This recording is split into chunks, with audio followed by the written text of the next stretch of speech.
What's up, y'all? It's your man BBondz. We are back. A&R Report. And I've been gone for a little while, man. So, I had to make sure I got back with you guys to give you guys some great information and to talk to you about some of the latest events, the latest happenings in the world of hip hop. And I would say at this point, popular culture. So, look, I just got off a very important conference call. And it's with one of the number one, I would say the first and number one hip hop publication, that covers hip hop and pop culture, which is the Source magazine. Shout out to the Source. Yeah, there's a lot going on. There's a lot that's about to go on with that as well. Check them out at thesource.com. You can check them out on multiple screens as well right now. You have your Source streaming, you got the YouTube page, you got Instagram, you got Facebook, and you got now TikTok. So you can check them over all screens. Shout out to my peoples at the Source. That's what's good. But today I just want to kind of tell you guys about something that happened to me, man. That it was just a story that I just kind of like reminisced on when I was talking to one of my guys. And I didn't really realize the depth and the craziness of this situation that happened until I started talking to him, and we started discussing it, and we're just like, damn, that was some crazy shit. But I'm gonna take you back. It's story time. All right, I'm gonna take you back real quick, and this story happened like back in 2000.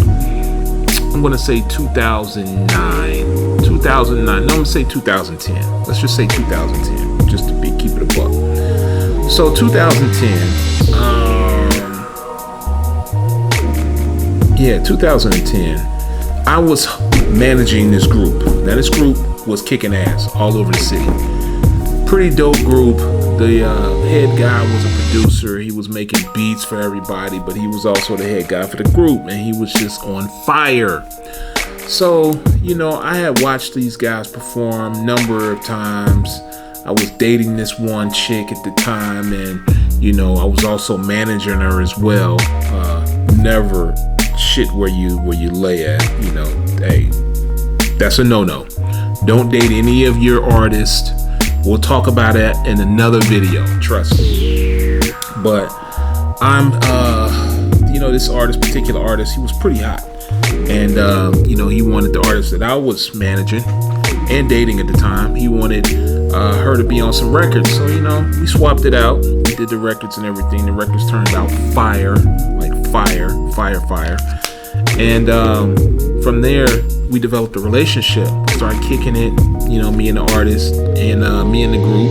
First me and the artist, and then me and the group.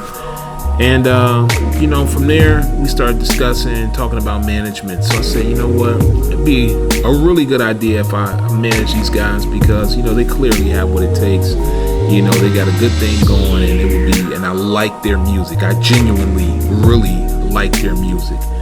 So I started, in talks. Now, this is the first thing, that they were actually signed to an independent label, which was run by his father. Okay, so his father ran the label, and I had to talk to Pops, to clear everything, to get everything through. So that's what I did. I had a meeting with the Pops, and some of his people, and I could tell this probably should have warned me from the beginning, because when I went in there, first thing I saw was a double gauge shotgun, that pump. You know what I'm saying? So I saw the Mossberg, and I was just like, okay. So I go in and I chat with the peoples, and, turned out to be some pretty good guys. We chat, we had a good conversation, and, we agreed on terms, and, hey, I'm managing this group now. So I'm like, all right, cool, But, things started out really good. I mean, it was like one of those situations where everything always starts out good in the beginning. Everything, I mean, we're vibing, we're producing music, we got it going, it was beautiful. And Pops was like, hey, I know you just moved back from New York, because at the time came back from New York. I was working with Bad Boy, came back home. Long story, but I know you was working in New York, so I know you still got some of your record contacts there. So let's take a trip up there and check it out, see what's going on. I was like, cool, that's an awesome idea. Let's do it. Let's get everybody up there, because I believe that for you to be able to want to be something, you have to see it. You have to envision it. And so that's where I was like, yeah, let's go. I take you around. I'm introduce you to my cousin Luck. I introduce you my family, the Sugar Hill Gang or the Sugar Hill Records. Shout out to Leland, and take you around and introduce you to just various people who are in the industry. So we got into a van, 15-passenger van that is, and it was like a church trip. We all got in a van, and it was the group I was managing, as well as the Pops, one of his sidekicks, the girl that I was managing at the time, as well as some other artists and DJs that were affiliated with the label. So we all got into the church van and we went on up to New York. It was a long ass trip, needless to say, but we got to New York. We all got hotels. We all stayed in hotels, and we just went all around. I was taking them all around, going all around. But I took them down to Canal Street. We go down to Canal Street, and I wanted to take them down there just so they could see, the street fair that is Canal Street. All these goods on the street, that everybody was in awe. Like, wow, you can get True Religion jeans. Oh my God, you can get this, you can get that. Yes, you can. So we went down there. Everybody, the Pops, he bought every single person that went on that trip. He bought them a couple of outfits, that he would say, these are your stage outfits, right? Now, everybody got something, even in, my artist. He bought her like a Ed Hardy leather coat, some other stuff.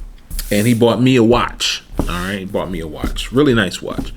So, we had a great time. We, was sightseeing. We saw the sights. We pretty much tore the town up. And then we left. We came back. That's where the problem started. We left and we came back.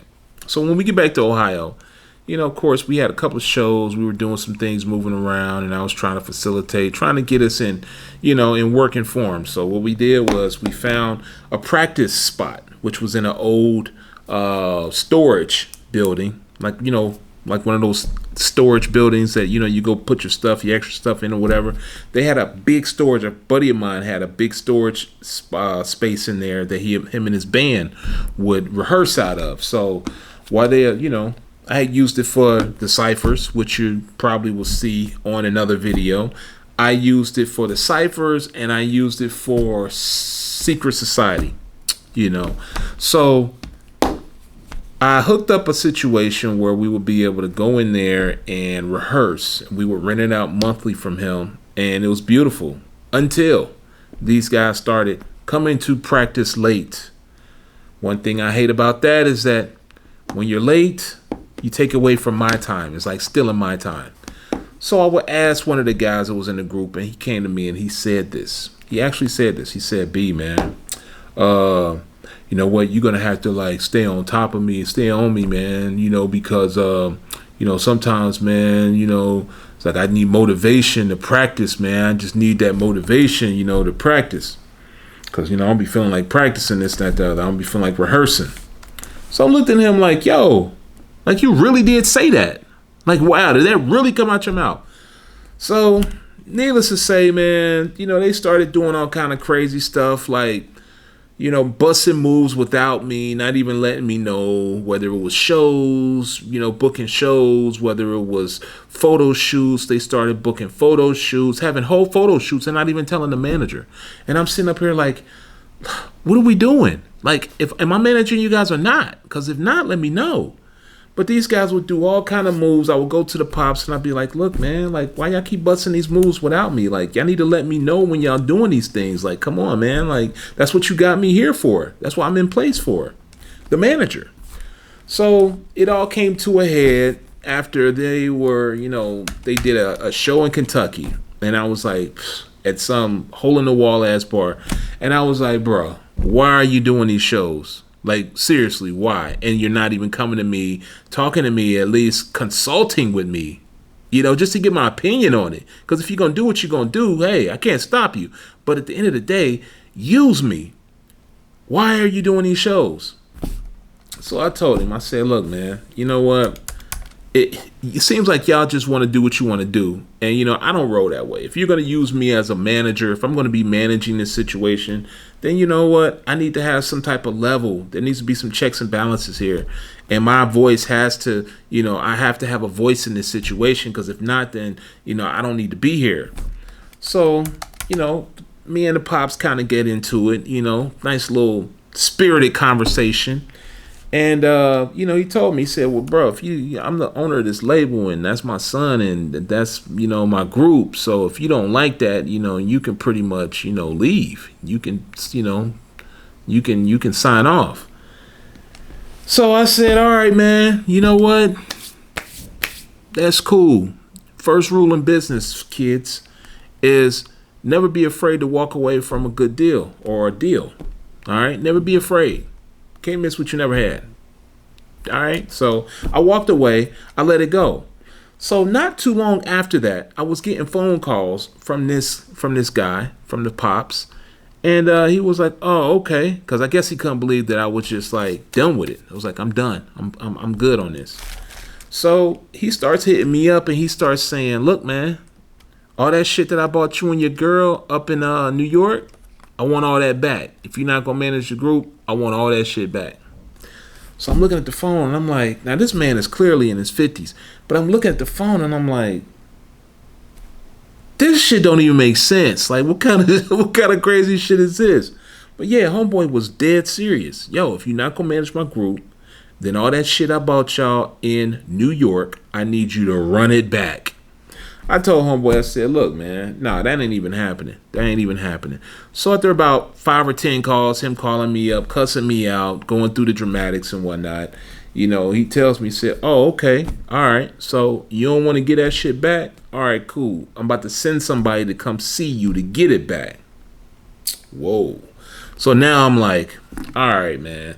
I don't know what to expect from this guy, but I know that I did see that Mossberg sitting in the crib the first meeting that I had with him.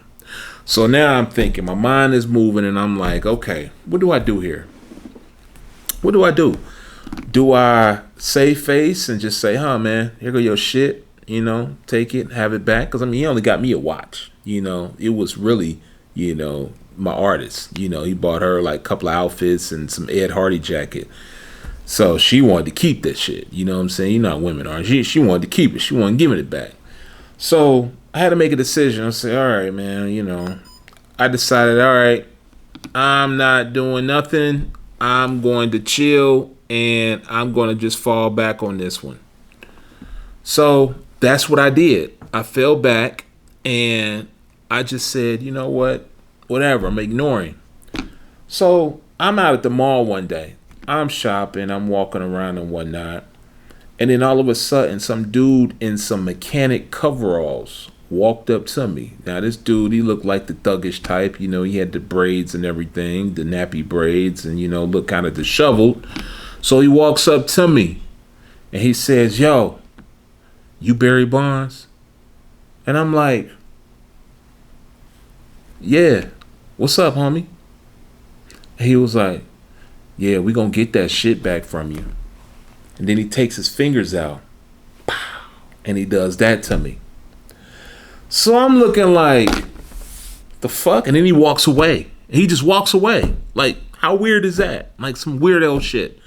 But, I was like, come on, man. Serious? Is this guy serious? Is this guy really serious? So I'm thinking now, like, man, what the fuck, man? Like, sometimes you can't underestimate people. Sometimes it's not even good to just play in that type of situation. Sometimes it's just good to say, look, no ego. Huh, man, take your shit. I don't want no problems. Just go. So I go back and I tell the artist that I was working with, I told her, I said, this shit happened and whatnot. And, she was like, oh, man, hell no. She went clean off. He can't be doing that to you, this, that, the other, right?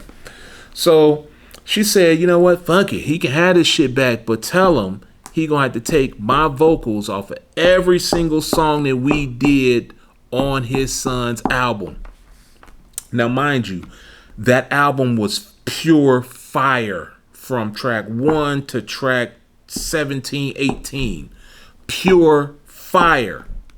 To this day. Fire. And after that, we deliberated about it. We talked it, kicked it around and whatnot. I got one of those little calls again. And I sent word out to his son. And I said, look, man, your daddy playing games. But look, if he really want that shit back, tell him we'll give him all his shit back. But he going to have to take old girl's vocals off of every song y'all did. Now, me, I'm thinking like, okay, this guy's going to really be like, nah, we ain't taking them vocals off because the records are fire. But no, I was wrong. This man was that petty that he was like, all right, cool, give it back. And lo and behold, we bagged up all that shit. It was like 2 outfits, a jacket, and a little watch. We bagged up all that shit. Took it out to the son, gave it to the son like, here you go. Now you're going to have to erase all of those vocals. And then we going to hear, because if you pumping this shit out, trust me, that's a lawsuit. We gonna own this album. So I'm lightweight, low key, hoping that he don't erase it. Because if he did, I was going to lawyer up and we was going to get all that album, all of it. But I felt bad because, the son is a really good guy, man. He's a really good dude, really good artist. He's a really good person. The guys I was working with, one of them was a little lazy. But other than that, these are really good dudes that I had come to really like. Didn't want to see this go down like this between us, But it happened, and we had to move on. And, true to their word, after they got the stuff back, they erased all the old girl's vocals. And subsequently, the album was, dismantled and, the beats were sold, I guess at will. They were sold and parceled out individually to different people, whoever wanted to buy. So, it's just one of those stories, man. It's one of those stories where it's sad that it had to come to this. It's sad that it had to go down this way, but that's what happens, man, when egos and stupidity fall into business. It shouldn't happen, but it does. So if any of you managers out here learn anything from this story, is 1, don't date your artists. And 2, know when to walk away. Know when to walk away and keep it business. The street shit has no place when it comes to business at all. No place. You got to keep that shit separate. In fact, you shouldn't even be dealing with it in the first place if you're a businessman. You should have people on your team to attend to that, or maybe security, or maybe even the cops to attend to that, because it has no place in what we're doing in business. But, the downfall, the bad end of this is that it cost this young man a beautiful album. This album was dope from start to finish. And the world will never know because it never came out. It's sad. But shout out to all of those that were involved in this story. And, it's just a learning lesson, man. I definitely learned from it going forward. And I hope that you take something from it as well. Definitely going to be coming back with something really important here. I'm also looking for R&B artists. If Diddy says that R&B music is dead, let's show him otherwise. All right. I need all you R&B cats to get in my inbox. BBondz, BBondz at Hustlemgmt.com. All right. That's BBondz at Hustlemgmt.com.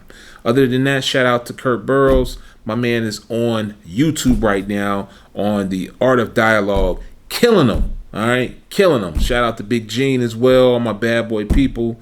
And you know how we go, man. Shout out to Londell, that lawsuit he just won for the Prince estate. It's killing them. All my people are winning right now, and it's just a happy place. It's a happy time. It's a great time. So, you know how it goes, man. As always, my motto is Positive minds move forward. Please don't forget to like, share, and subscribe at the end of this. And I'll get back with you guys on the next one. All my hustlers, it's Hustle Mania time. Let's go. Peace.